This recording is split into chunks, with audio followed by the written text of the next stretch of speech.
দক্ষিণ চব্বিশ পরগনার সাতগাছিয়া বিধানসভা কেন্দ্রের তৃণমূল কংগ্রেসের প্রার্থী সমাজশ্রী বেতাল বিষ্ণুপুর 2 নম্বর ব্লকের সভাধিপতি ছিলেন আগে। তারপরে এখন জেলা পরিষদে দক্ষিণ চব্বিশ পরগনার কর্মাধ্যক্ষ। এখন সাতগাছিয়া বিধানসভা কেন্দ্রের তৃণমূল কংগ্রেসের প্রার্থী হয়েছেন মিস সমাজশ্রী বেতাল। প্রথমত আমি 145 সাতগাছিয়া বিধানসভার তৃণমূল কংগ্রেসের প্রার্থী হিসেবে আমাকে মনোনীত করার জন্য আমার নেত্রী মমতা বন্দ্যোপাধ্যায় এবং আমার নেতা, আমার রাজনৈতিক অভিভাবক অভিষেক বন্দ্যোপাধ্যায় মহাশয়কে আমি ধন্যবাদ এবং কৃতজ্ঞতা জানাই। আর প্রার্থী ঘোষণার পর থেকে পুরোপুরি এমনি সারা বছর কাজ করি, প্রার্থী ঘোষণার পর থেকে পুরোপুরি সব জায়গা থেকে সারা বিধানসভা থেকে মানুষ আসছেন, তারা শুভেচ্ছা বিনিময় করতে এবং প্রত্যেকেই সবাই মাঠে নেমে পড়েছে যেমন কাজ করা। পঞ্চায়েত সমিতির সভাপতি হিসাবে রাজনীতির শুরু হয়েছিল, তারপরে আরো উত্থান হয়ে জেলা পরিষদের কর্মাধ্যক্ষ অচিরাচরিত শক্তি ক্ষুদ্র কুটির শিল্প দপ্তরে, তার থেকে এই যে লড়াই বিধানসভা আরো বৃহত্তর জায়গা জুড়ে, তা এটা কিভাবে দেখছেন? দেখুন, 2018-তে যখন পঞ্চায়েত সমিতির সভাপতি হয়েছিলাম, তখন থেকে 5 বছর কাজ করেছি, পুরোপুরি কাজ করেছি মানুষের জন্য এবং নিষ্ঠার সঙ্গে সততার সঙ্গে কাজ করেছি। তারপরে 2023-এ যখন পঞ্চায়েত সমিতির সভাপতি রিজার্ভেশনটা এসসি রিজার্ভেশন হয়ে গেল, তারপরে আমার সাংসদ, আমার নেতা অভিষেক বন্দ্যোপাধ্যায় আমাকে জেলা পরিষদের টিকিট দিয়েছিলেন এবং সেখানেও মানুষের আশীর্বাদ নিয়ে বিপুল ভোটে জয়লাভ করেছিলাম। তারপরে আমার সাংসদ আমাকে কর্মদক্ষ দায়িত্ব দিয়েছিলেন এবং সেটাও পালন করে প্রচুর কাজ করেছি। সারা ব্লক জুড়ে, বিষ্ণু 2 নম্বর ব্লকে প্রচুর কাজ করেছি। আপনারা জানেন, মন্দির থেকে, মাজার থেকে, মসজিদ থেকে, বিভিন্ন রাস্তাঘাট থেকে বিভিন্ন উন্নয়নমূলক কাজ আমি করে চলেছি। এবারে আমাকে দল সাতগাছিয়া বিধানসভার প্রার্থী হিসেবে মনোনীত করেছে। আগামী দিনে কাজ করব, কাজ করার মানসিকতা নিয়েই। সাতগাছিয়ার মানুষ যে আপনাকে জয়লাভ করাবেন, মানে কি কারণে, মানে কি কি উন্নয়নের খতিয়ান রাখবেন?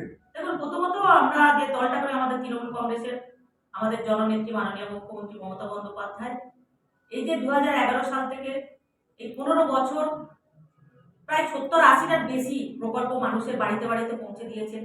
পশ্চিমবঙ্গের প্রতিটা বাড়িতে 3টে-4টে করে এক একটা বাড়িতে এত উন্নয়ন করেছে। সর্বোপরি আমাদের প্রিয় সাংসদ, রায়গঞ্জ লোকসভা কেন্দ্রের প্রিয় সাংসদ অভিষেক বন্দ্যোপাধ্যায় মহাশয় হাজার হাজার কোটি টাকার উন্নয়ন করেছে। এই যে আমাদের একটাই তৃণমূল কংগ্রেসের একটাই লক্ষ্য হচ্ছে উন্নয়ন করা, আমাদের একটাই শক্তি হচ্ছে উন্নয়ন, মানুষের পাশে থাকা, মানুষের জন্য কাজ করা, মানুষের উন্নয়ন করা, এটাই হচ্ছে আমাদের কাজ। এটা নিয়েই মানুষের কাছে যাওয়া। আর এই যে আপনার মূল প্রতিপক্ষ বিজেপি বলুন, সিপিএম বলুন, বিজেপি কতটা প্রভাব ফেলবে বলে মনে হয় আপনার বিধানসভা এলাকায়? দেখুন, আমি এসব কিছু মনে করি না, আমি কে কত প্রভাব ফেলবে কিনা, আমি আমার কাজটা সারা বছর করি। আমি তো নতুন নই যে হঠাৎ করে নতুন এলাম বা কাজ করার আমার অভিজ্ঞতা নেই। এর আগে 5 বছর কাজ করেছি সভাপতি হিসেবে, 2.5 বছর হয়ে গেল কর্মাধ্যক্ষ হিসেবে কাজ করছি এবং আগামী দিনে কাজ করব। এটা তাই ওই বিজেপি বা সিপিএম এর ক্যান্ডিডেট এসব নিয়ে আমার মাথা ব্যথা নেই। আমি আরো কি কাজ করতে পারি এই সাতগাছিয়া। আগে যেমন একটা ব্লকে কাজ করতাম, এবারে আমার দল আমাকে সেই সম্মানটা দিয়েছেন। চেষ্টা করব মানুষের ভালোবাসা নিয়ে বিপুল ভোটে জয়লাভ করার জন্য এবং আগামী দিনে সাতগাছিয়া বিধানসভায় আমার প্রিয় নেতা, আমার প্রিয় সাংসদ অভিষেক বন্দ্যোপাধ্যায়ের নির্দেশ মতো আগামী দিনে মানুষের জন্য কাজ করব। আর একটা শেষ প্রশ্ন, মানে আপনি বিধানসভার প্রার্থী এবং আপনার স্বামী নবকুমার বেতাল, তিনি হচ্ছে এই বিষ্ণুপুর 2 নম্বর ব্লকের সভাপতি। তো তার কাছ থেকে কতটা সাংগঠনিক বা তার যে অভিজ্ঞতা, সেটা কতটা সহযোগিতা পাচ্ছে? দেখুন, প্রথমত বলি যে আমার হাজবেন্ড হচ্ছে নবকুমার বেতাল, বিষ্ণুপুর 2 নম্বর ব্লক তৃণমূল কংগ্রেসের সভাপতি।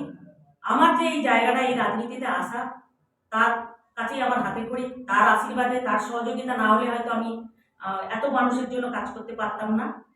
ওনার আশীর্বাদ নিয়ে আমি 18তে সভাপতি হওয়ার পর থেকে, এবং ওনার রাজনৈতিক জীবন 35 বছরের।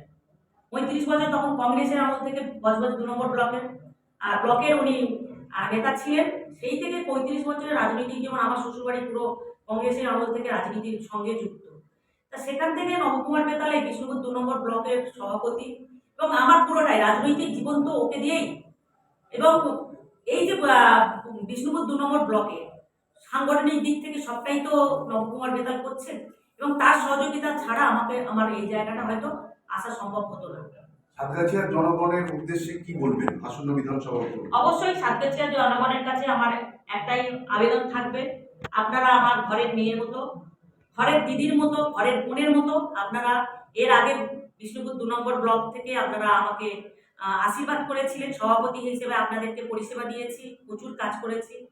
আশীর্বাদ করেছিলেন, জেলা পরিষদের কর্মদক্ষ হয়ে প্রচুর কাজ করে চলেছি। এবং সাতগাছিয়ার প্রতিটা মানুষের কাছে আমার আবেদন থাকবে, আপনারা এই মেয়েকে একজন মহিলা হিসেবে আমাকে আরো আশীর্বাদ করুন, যাতে আপনাদের জন্য এই সাতগাছিয়া বিধানসভার প্রতিটা মানুষের জন্য আমি কাজ করতে পারি। সেই আশীর্বাদটুকু আপনারা করবেন, নিরাশ হবেন না, এইটুকু আমি বলতে পারি। কলকাতা থেকে অনুরোধের রিপোর্ট, বিগ নিউজ বাংলা।